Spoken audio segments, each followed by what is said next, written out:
हाय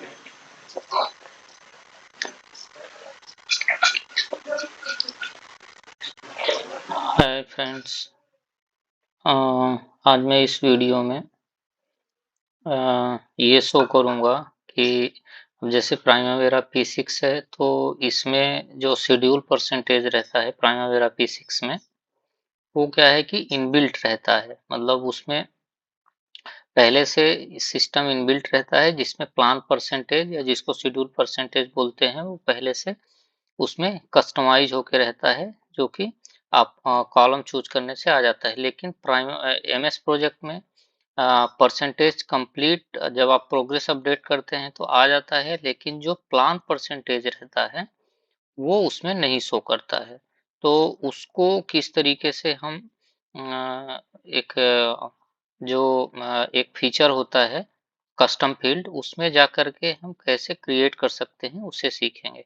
जैसे यहाँ पे आप लोग देखेंगे base line for plan percentage है, तो ये टाइम के साथ साथ जैसे ये देखो बेस लाइन फॉर स्टार्ट जो 29 अप्रैल 22 और base line for finish is 28 नवंबर 24 है। तो इसमें बेस लाइन प्लान परसेंटेज जो इसका स्टेटस डेट है देख सकते हैं 28 नवंबर है और 87% परसेंटेज आ रहा है, और जो एक्चुअल परसेंटेज है या कह सकते हैं परसेंटेज कंप्लीट है वो 75% है। तो इसको निकालने के लिए एक सिंपल प्रोसीजर है। हम जाएंगे यहाँ पे कस्टम फील्ड में। कस्टम फील्ड में ये टेक्स्ट है, यहाँ से जाएंगे हम नंबर पे। नंबर पे जाएंगे और नंबर पे ये आपके जैसे इसमें एमएस प्रोजेक्ट में जो भी ब्लैंक नंबर रहेगा, जैसे मेरे केस में मैंने ये सारा यूज कर लिया है क्योंकि मेरा प्रोजेक्ट जो है तो अप टू बेस लाइन 4 तक अपडेट ये रिवाइज हुआ है। तो यहाँ पे सबसे पहले बेस लाइन डेज हम निकालते हैं, यानी कि एज पर बेस लाइन प्रोजेक्ट ड्यूरेशन निकालते हैं। उसके लिए फार्मूला है ये, if duration 000.01 project date difference base line finish estimated start and base line for estimated finish bracket बंद है डिवाइडेड बाय 16/8 है ये। क्योंकि जो 16/8 हम क्यों कर रहे हैं, क्योंकि जो एमएस प्रोजेक्ट होता है वो ड्यूरेशन को एक्चुअली सेकंड में कैलकुलेट करता है। तो अब उसको हमको निकालना है डे में, तो हम डिवाइडेड बाय 60 डिवाइडेड बाय 8 करते हैं तो वो डे में आ जाएगा। तो इस फार्मूला को हम यहाँ पे ये फार्मूला राइट करते हैं। आप लोगों को अगर चाहिए तो कमेंट करिएगा, मैं ये फार्मूला शेयर कर दूंगा आप लोगों के साथ में। यहाँ पे ओके प्रेस करेंगे और यहाँ पे बेस लाइन डेज नंबर में just use a formula calculation for assignment rows none none value to data display none and just click okay. Then हमको और एक चीज निकालना पड़ेगा यहाँ पे, लैप्स ड्यूरेशन।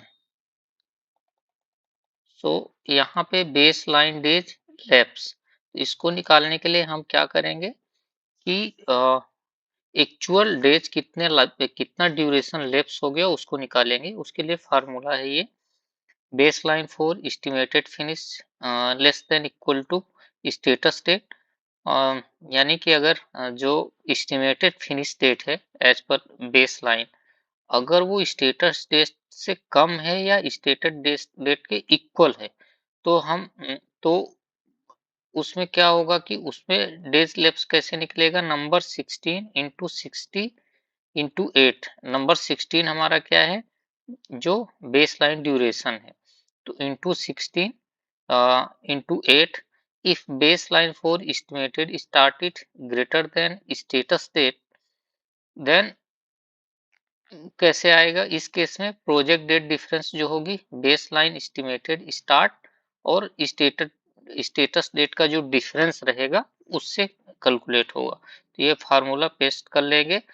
अब आपके केस में मतलब आपके केस में दोनों केस में से जो केस रहेगा उसके हिसाब से ये ऑटोमेटिकली कस्टमाइज हो जाएगा। Just press okay, use formula calculation for assignment rows none values to display data and click OK. Then हमको निकालना पड़ेगा base line plan value. Base line plan value निकालने के लिए फॉर्मूला है ये, if baseline for finish is less than or equal to status date then plan value 1 होगा। यानी कि अगर आपका जो बेस लाइन फिनिश डेट है उससे पहले या बेस लाइन फिनिश डेट के एकदम एग्जैक्ट टाइम का जो स्टेटस डेट है तब तो प्लान वैल्यू आपका 100% होगा। अगर base line for start date जो है आपकी वो स्टेटस डेट से बड़ी है, यानी कि स्टेटस डेट पे हम जो कर रहे हैं और बेस लाइन स्टार्ट डेट अभी आगे है, तो उस पे जो प्लान वैल्यू होगी 0 होगी। और अगर ये दोनों केस नहीं है, यानी कि आपकी कोई एक्टिविटी स्टार्ट हो गई है और स्टेटस डेट को क्रॉस हो चुका है, तो आपका क्या होगा कि duration lapse divided by base line duration. तो इस फार्मूले से आपका प्लान वैल्यू निकल जाएगी। अब प्लान वैल्यू निकल जाएगी यहाँ से, अब हमको निकालना है प्लान परसेंटेज। क्योंकि प्लान वैल्यू हम देखेंगे कि यहाँ पे जब हम नंबर में कॉलम इंसर्ट करेंगे प्लान वैल्यू का, ओके, तो प्लान वैल्यू बेस लाइन 4 की जो प्लान वैल्यू है, तो यहाँ पे हम बेस लाइन 4 प्लान वैल्यू करेंगे, BL4 प्लान वैल्यू। तो ये देखेंगे आपकी 0.87 पे आ रही है, यानी कि ये नंबर पे आ रही है। अब हमको परसेंटेज पे निकालना है, तो परसेंटेज पे निकालने के लिए हम क्या करेंगे, यहाँ पे ये कस्टम फील्ड, यहाँ पे हम जाएंगे, फिर हम जाएंगे टेक्स्ट कॉलम पे, टेक्स्ट चूज करेंगे, यहाँ से टेक्स्ट पे गए हम और टेक्स्ट पे यहाँ पे बेस लाइन 4 प्लान परसेंटेज, यहाँ पे जाएंगे हम, क्या करेंगे, राउंड करेंगे, यानी कि जो अब इसमें परसेंटेज में रहेगा, परसेंटेज जो है आपका पॉइंट में रहेगा, तो इसके लिए हम राउंड वैल्यू ले लेंगे, राउंड नंबर 18, यानी जो प्लान वैल्यू है उसकी round value into 100 and percentage. ये फॉर्मूला टाइप करेंगे, ओके करेंगे, और ये देखिए आ गया प्लान परसेंटेज। तो हम ये प्लान परसेंटेज, अब जैसे आप देखोगे 28 नवंबर को है। अब जैसे मैं पीछे चला जाता हूँ, मान लो कि स्टेटस डेट है मेरा जस्ट जनवरी 15, ओके। अब जनवरी 15 है तो यहाँ पे एरर आ रहा है, एरर आ रहा है, तो इसके लिए हम क्या कर सकते हैं, यहाँ पे फिर जाएंगे कस्टम पे, यहाँ पे नंबर है, ओके। अब नंबर में जो प्लान वैल्यू है बेस लाइन 4 की, यहाँ पे ये एवरेज है, एवरेज पे हम नहीं करके यूज फार्मूला कर देंगे,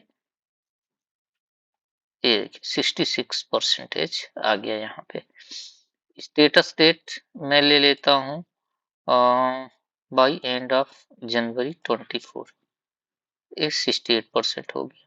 अभी मैं स्टेटस डेट ले लेता हूँ, ये प्रोजेक्ट खत्म हो रहा है एज पर बेस लाइन 4 28 नवंबर को, तो मैं लेता हूँ इसको जस्ट 22 अक्टूबर, ओके, प्रेस किए, 96% प्रोग्रेस होनी चाहिए, ये प्लान परसेंटेज आ गया। अब मैं इसको ले लेता हूँ just to check only November 30th, okay, देखिए 100%। बट मेरा स्टेटस डेट क्या था, यहाँ पे मैं आज का लेता हूँ, जस्ट टुडे, क्लिक ओके, सो 94%। तो ये है प्रोसीजर प्लान परसेंटेज निकालने का, और इसमें सारी चीज़ें हैं। मैंने यहाँ पे इसी तरह से कस्टम कॉलम में जा कर के प्लान वैल्यू एंड जो भी अर्न वैल्यू रिलेटेड चीज़ें हैं मैंने निकाल के रखा है, क्योंकि कॉस्ट लोडेड शेड्यूल है ये। तो यहाँ पे प्लान कॉस्ट है, अब मेरे को जैसे निकालना है अर्न अर्न कॉस्ट निकालना है, तो अर्न कॉस्ट यहाँ पे है सारी चीज़ें आ गई। अब मेरे को एक्चुअल कॉस्ट निकालना है, तो यहाँ पे एक्चुअल कॉस्ट भी आ जाएगी।